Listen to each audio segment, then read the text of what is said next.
Cette histoire pourrait commencer par il était une fois à Marabadiassa, village Aoussa situé en plein centre de la Côte d'Ivoire. À Marabadiassa, sous le gros baobab, le grand-père, le papy Kano, il enseigne la vie. Et dans l'un de ses enseignements, il parle justement du monde, de l'univers. Il dit que l'univers est divisé en deux grands mondes. Il y a le monde des visibles et le monde invisible.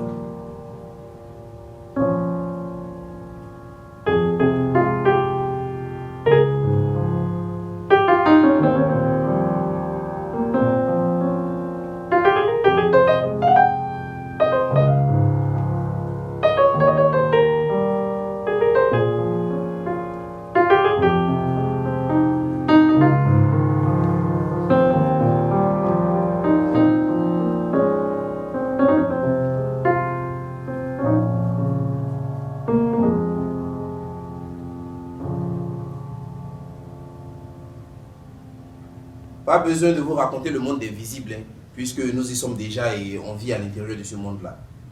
Mais le grand-père Papy, Kano, il dit que dans le monde des invisibles, il y a encore deux grands groupes.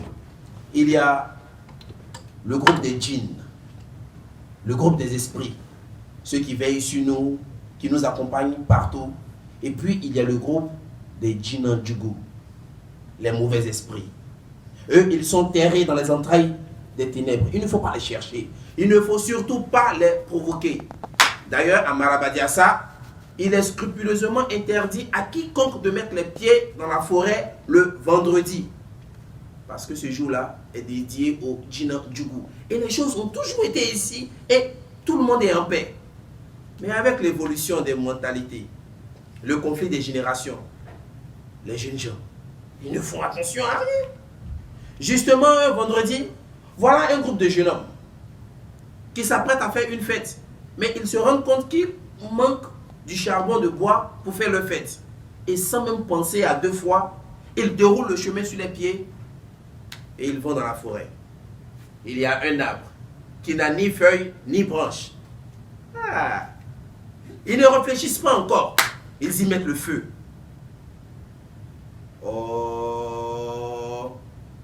Oh, les djinns-djougou ont horreur du feu. Et ce qu'ils ne savaient pas, c'est que dans cet arbre, il y avait une famille de djinns-djougou. Le père djinns-djougou, il brûle et meurt. La mère djinns-djougou, elle brûle et meurt. Et leur fille est sauvée de justesse par la grand-mère.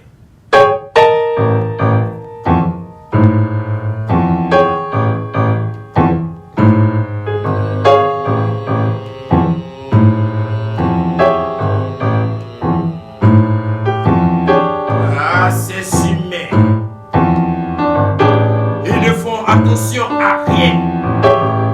Et pourtant, les choses ont déjà été claires. Mais eux, ils m'ont pris ce qu'il y a de cher. Moi, je vais leur prendre ce qu'il y a de très très très très cher. Djinns-djougou.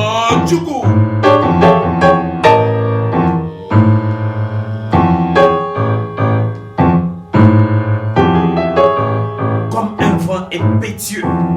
La grand-mère sous forme de tourbillon, elle s'introduit à vive allure dans le village. Elle était une flamme de bougie au passage. Déshabille une femme de son pain. Oh, mais qu'est-ce qui se passe? Décoiffe le toit d'une maison. Elle arrive dans la maison du roi. Justement, il dort avec la reine.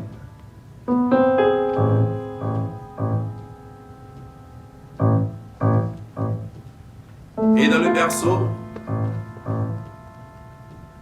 il y a le prince héritier. L'enfant a 9 mois.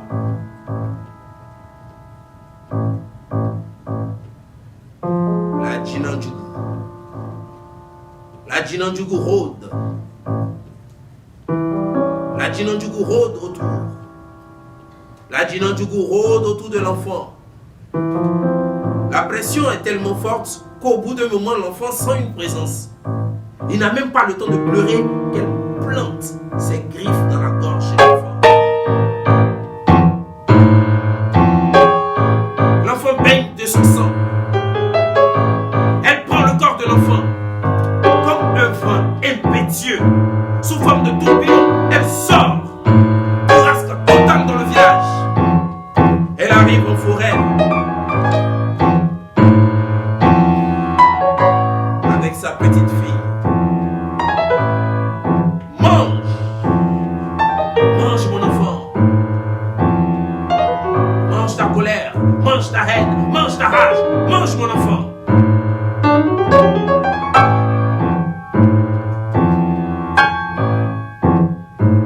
Et elle mange. Elle mange les cuisses de cet enfant. Elle croque les petits os des doigts. Et dans leur bouche, sous la pression de leurs dents, les yeux de l'enfant éclatent. Le sang dégouline de partout. C'est bon. Le sang apaise la colère.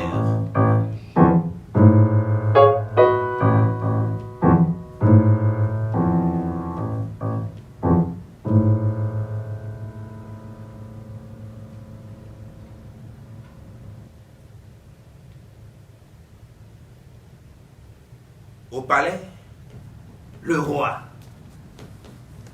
fait des allers-retours. Il fait des allers-retours comme un lion en cage. Il enrage sa rage. Il ne digère pas sa haine. Son enfant n'est plus là. L'enfant est parti, l'enfant est mort. C'est l'œuvre d'un Djinan Djougou. Mais qui les a provoqués? Qui a provoqué ces Djinan Djougou? Qui les a provoqués? Le roi mène une enquête et découvre qu'il y a des jeunes gens du village qui ont mis le feu à un arbre un vendredi.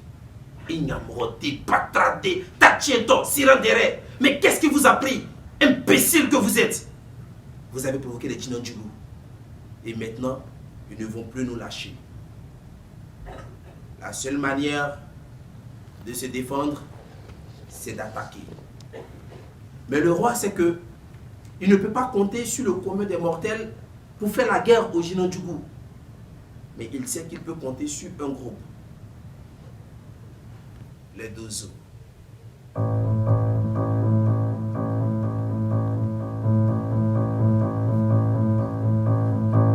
Les Dozo sont une caste de chasseurs guerriers. Les Dozo voient ce que les autres ne voient pas. Les Dozo sentent ce que les autres ne sentent pas. Les Dozo font ce que les autres ne font pas. Les Dozo épaulent le fusil. Au bout de chaque canon, il y a un gris-gris. Les Dozo ont dans le main le chasse-mouche qui leur indique le chemin. Et les Dozo prennent d'assaut la forêt. Tuer, venger, exterminer pour l'éternité. Tuer, venger, exterminer pour l'éternité. Un combat sanglant s'engage entre les Dozo et les Djinan Djougou. Les Djinan Djougou massacrent les Dozo. Mais les Dozo sont des intrépides guerriers. Ils ne se laissent pas décourager. Ils appellent du renfort. Et cette fois, ils sont en bon nombre. Les Dozo, cette fois, massacrent, tuent, décapitent.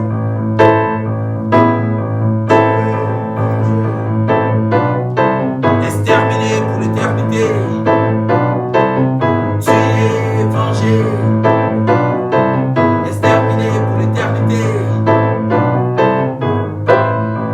Mais la grand-mère Djinan Djougou et sa petite fille, elle fuit. Elle fuit pour se cacher. Elle fuit parce que les Dozo sont derrière, ils arrivent. Justement, elles sont derrière un arbre. La petite Djinan Djougou, elle tremble de tout son corps. La grand-mère ferme sa bouche pour pour ne pas attirer l'attention des oiseaux. Les oiseaux arrivent. Ils ne sont pas loin. Alors la grand-mère soulève l'une de ses nombreuses peaux, sort une patte de Jenga. Elle crache à l'intérieur. Amour. Amour. Amour. Elle frotte le corps de sa petite fille. Frotte aussi son corps. Les oiseaux s'approchent. Ils ne sentent rien. Ils ne voient rien.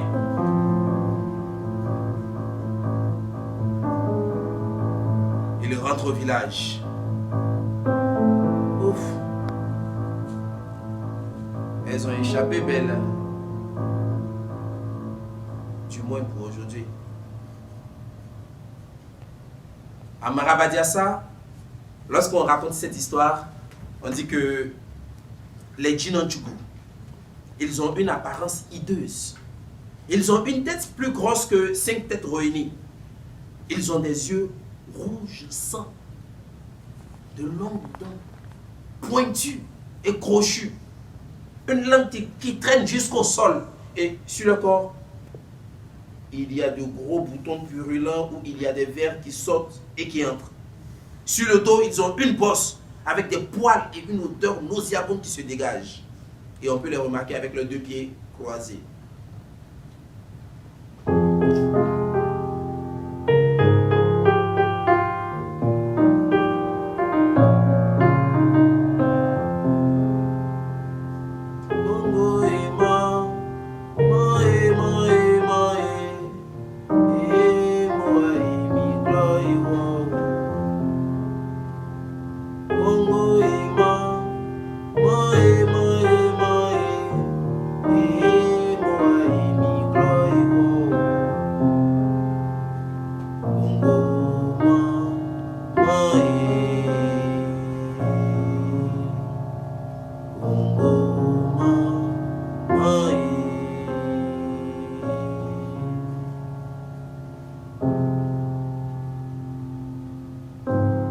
La grand-mère Djinandjougou, elle sait que les oiseaux reviendront. Elle veut sauver la vie de sa petite fille. Pour qu'elle au moins ait la vie sauve. Elle veut la sauver. Alors elle va en forêt profonde. Elle prend des racines de cocota. Elle prend des feuilles de cocoman et prépare cette pommade avec soin.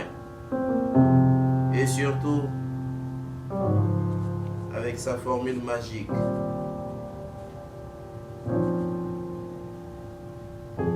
Amour, amour, amour, amour.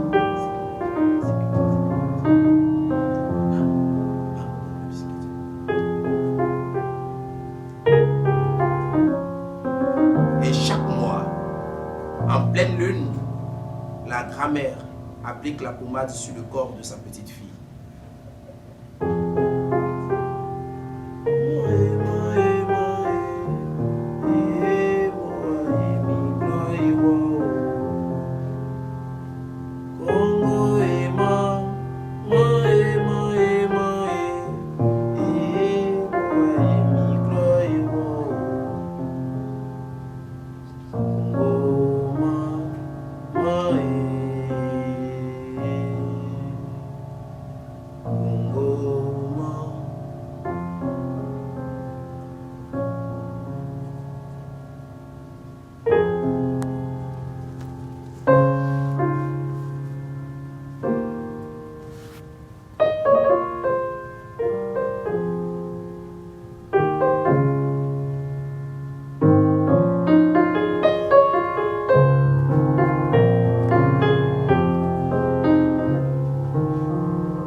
La transformation se fait la pommade agit. La petite Djinandjougou, maintenant de face, elle est humaine. Mais de dos, elle est encore Djinandjougou. La grand-mère ne s'arrête pas là pour autant. Elle continue d'appliquer la pommade. Et ce soir-là, lorsque la grand-mère Djinandjougou plonge ses doigts dans la pommade, elle a la main qui tremble. Sa main tremble tellement qu'elle ne peut même pas appliquer la pommade sur le dos de sa petite fille. Elle sent. Elle sait. Les Djinandjougou sentent quand ils vont mourir. Mais si elle meurt, qui va s'occuper de sa petite fille? Qui?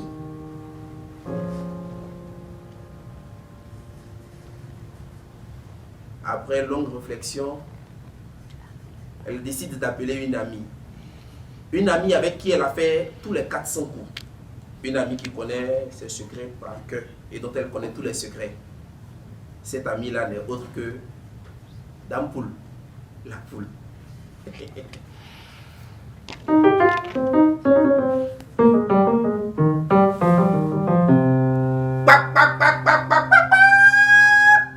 bien, quand on fait appel à la poule, elle est là. Ouah. Attends, tu ne peux pas pleurer et parler en même temps. Tu peux pas faire les deux.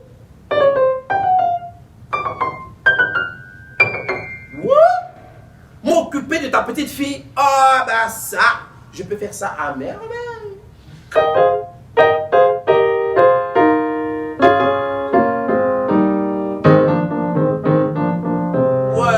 Ouais.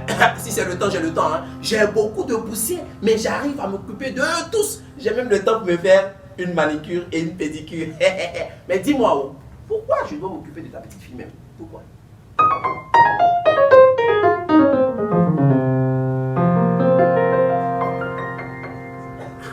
Je suis désolé.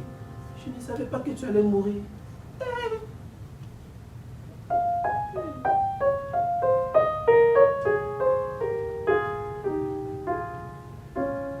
Bon, je peux m'occuper de ta petite fille, hein. Je peux mettre la pommade, mais je t'avoue que je ne sais pas fabriquer cette pommade. Si tu en fabriques en quantité, il y a aucun souci. Je peux m'occuper d'elle.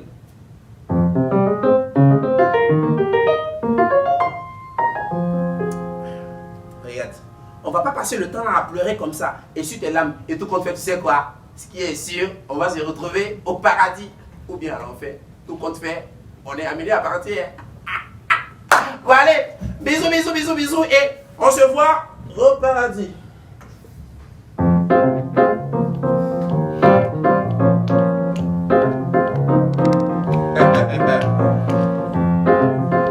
Quelques jours après, quand la grand-mère Djinandjougou meurt, selon la promesse de la poule, elle recueille la petite Djinandjougou avec elle. Elle s'occupe d'elle à merveille. Elle lui fait ses cheveux, elle lui fait à manger, elle lui fait même la lessive. Et chaque mois, elle applique la pommade sur le dos de la petite fille. Blé.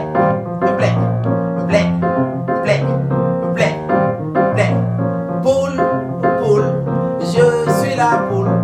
Poule, je suis la poule. Et quand il y a la foule, je fais des roules-poules.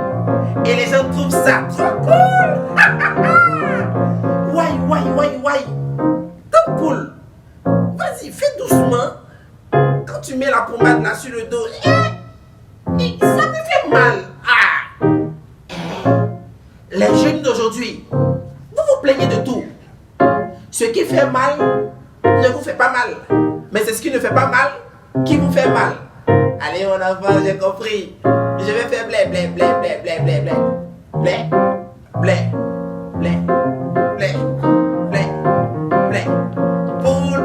Poule, je suis la poule. Poule, je suis la poule. Et quand il y a la foule, je fais des roules-poules et les gens trouvent ça trop cool. Poule.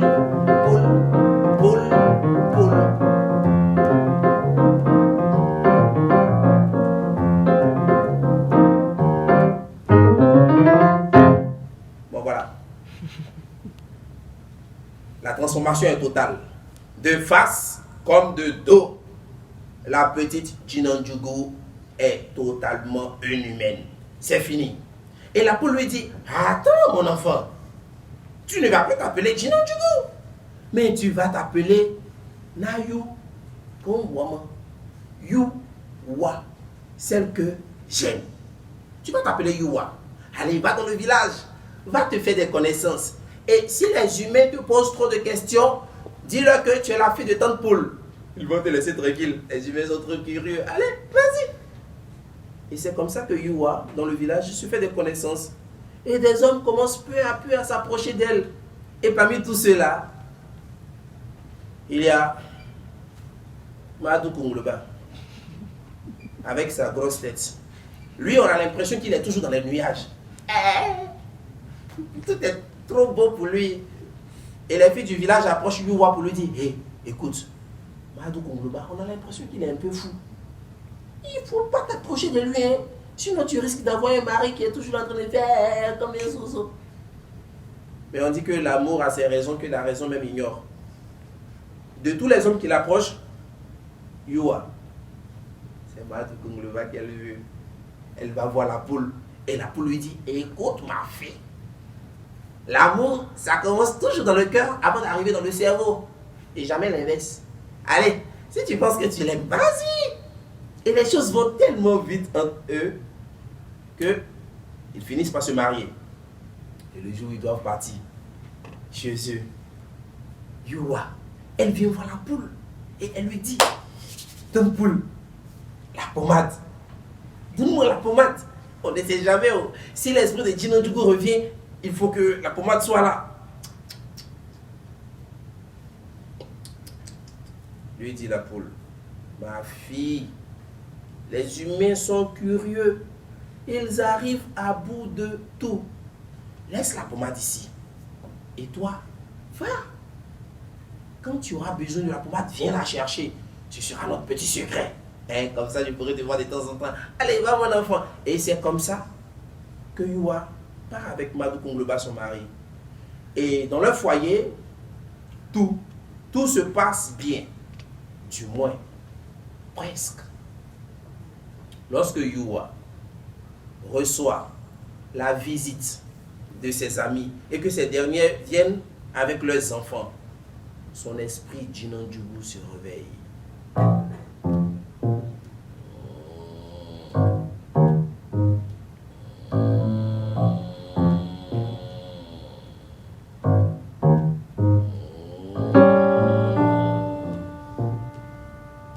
Quand elle voit les enfants s'amuser,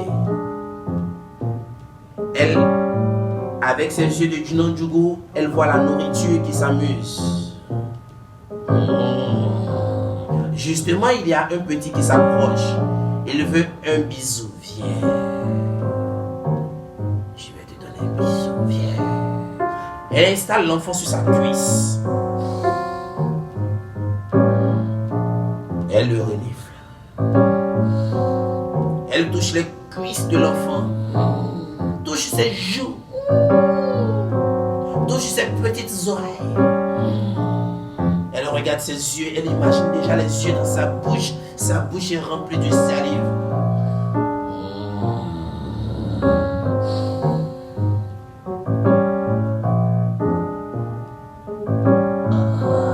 À table.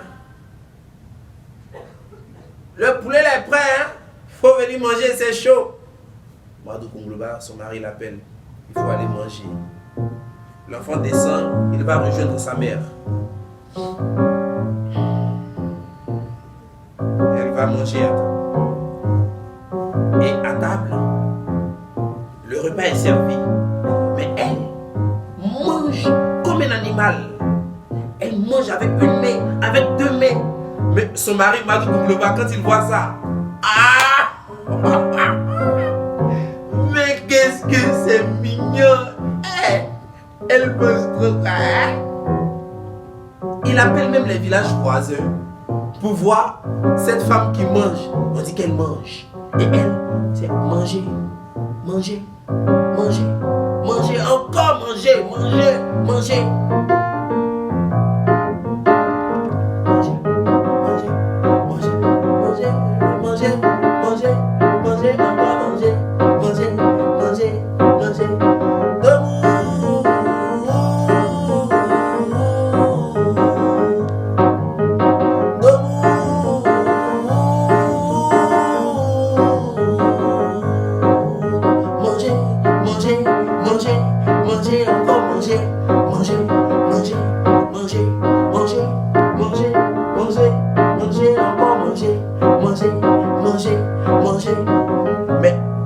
parle pas de son appétit sexuel. Quand elle et son mari conjuguent la conjugaison de la bonne conjugaison là. Vous avez tout compris, madame? Ah d'accord, si elle a compris, ça va. Mais quand ils sont là-bas, pour moi, tout court le bas, 2 conjugaisons ou 3, ça va, et ça va.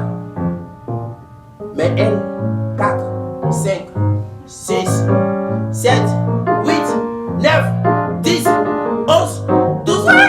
Il est fatigué. Oh, il ne peut plus. Il transpire, il veut fuir. Elle le prend, revient ici. Ça ne vient que commencer. Manger, manger. Elle a veut seulement manger, manger, manger, manger, encore manger, manger, manger, manger. Debout.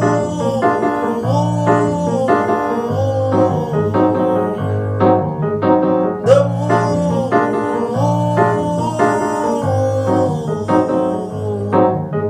Manger, manger, manger.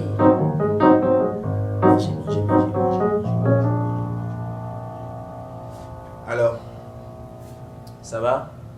Oui. Bien? Oui. Vous n'êtes pas venu là? Ouais. Ah d'accord, d'accord. En fait, je pourrais vous raconter 1001 choses de ce qui se passe dans le foyer. Mais vous savez, il faut qu'on avance, les histoires doivent avancer.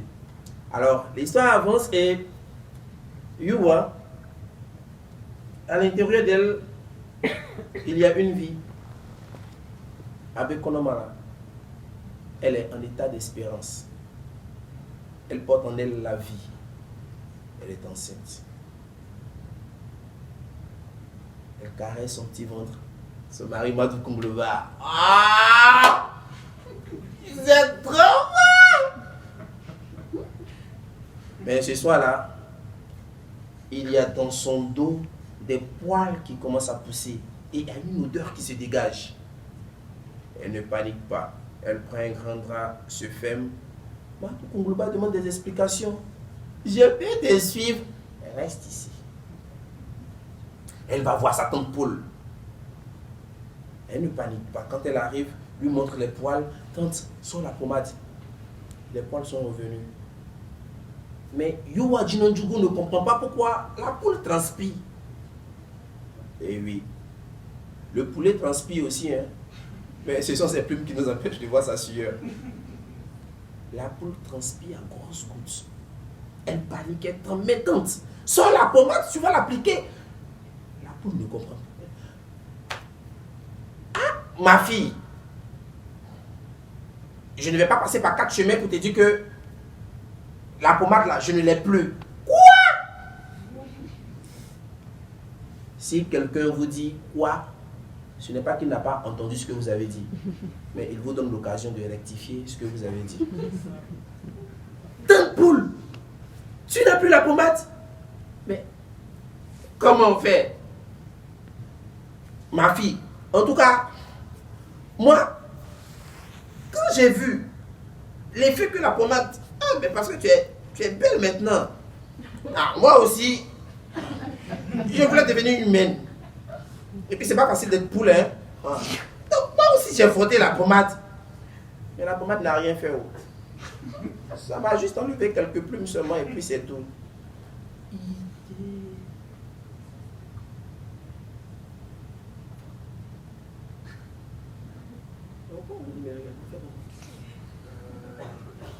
Même lui, c'est pas. Ma fille, ce qu'on va faire, il a dit, mange-moi. Te manger? Mange-moi, mon enfant, mange-moi. À l'intérieur de toi, je pourrais combattre le Jinonjugu. Et puis la pommade, il y a encore sous mes plumes. Ça pourra faire effet. Mange-moi. Mais, tante poule, je ne peux pas. Et mange-moi. Quoi? Mes poussins. Ah, les tissus là, ils sont déjà grands. Ils pourront s'occuper d'eux-mêmes. Mange-moi, mange.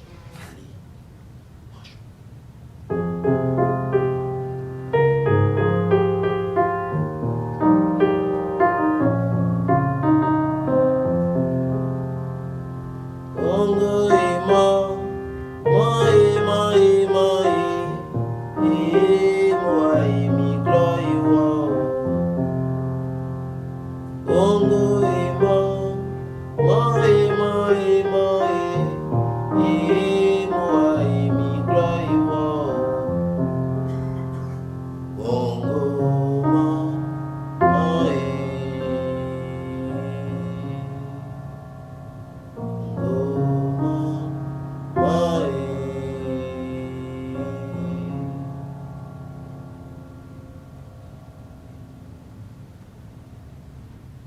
poils ont disparu dans le dos de Yua.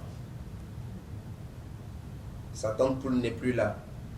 Chez nous, on dit que les morts ne sont pas morts. Les morts sont avec nous. Ils sont à l'intérieur de nous. Et elle rentre chez elle. Et puis, les mois se grainent. Les jours avancent. Et son ventre aussi s'arrondit. Son mari, il est toujours égal à lui-même. Hein? Il n'a pas changé. Mais elle, plus le ventre s'arrondit, l'enfant à l'intérieur donne des coups de patte. Non, pardon. Il donne des coups de pied. L'enfant bouge, bouge. Et quand l'enfant bouge, elle ressent des douleurs. Et plus elle ressent des douleurs, des boutons commencent à apparaître sur son corps. De gros boutons, purulents, avec des vers qui sortent et qui entrent. Il y a une bosse qui pend sur son dos. Il y a des poils qui apparaissent. Là, elle panique. Parce qu'il n'y a plus la poule. Il n'y a plus la pommade. Elle prend un grand drap. Elle se ferme. Son mari, il veut la suivre encore. Elle dit, reste ici. Mais il ne comprend pas. Ah! Comment je ne peux pas te suivre? Elle file tout de suite dans la forêt. Elle reconnaît les racines de cocota. Elle connaît les feuilles de cocomant. Elle prend le tout, rentre chez elle. Mais elle ne connaît pas la formule magique. Elle invente elle-même une formule. Elle fait la pommade. Elle applique sur son corps. Les boutons deviennent 2 fois plus gros. Et les vers sont encore plus gros. Elle s'enferme. Elle ne veut plus voir son mari. Ça fait 5 jours qu'il n'a pas vu sa femme. Ce n'est plus le Madou qui est dans les nuages. Il veut comprendre ce qui ne va pas. Il tape à la porte, il frappe, il frappe. Elle ne répond pas. Et très en colère cette fois, il donne un grand coup de pied dans la porte. Mais quand il voit ce qu'il voit devant lui, ce n'est plus Yua, sa femme, mais c'est une Djina Djougou.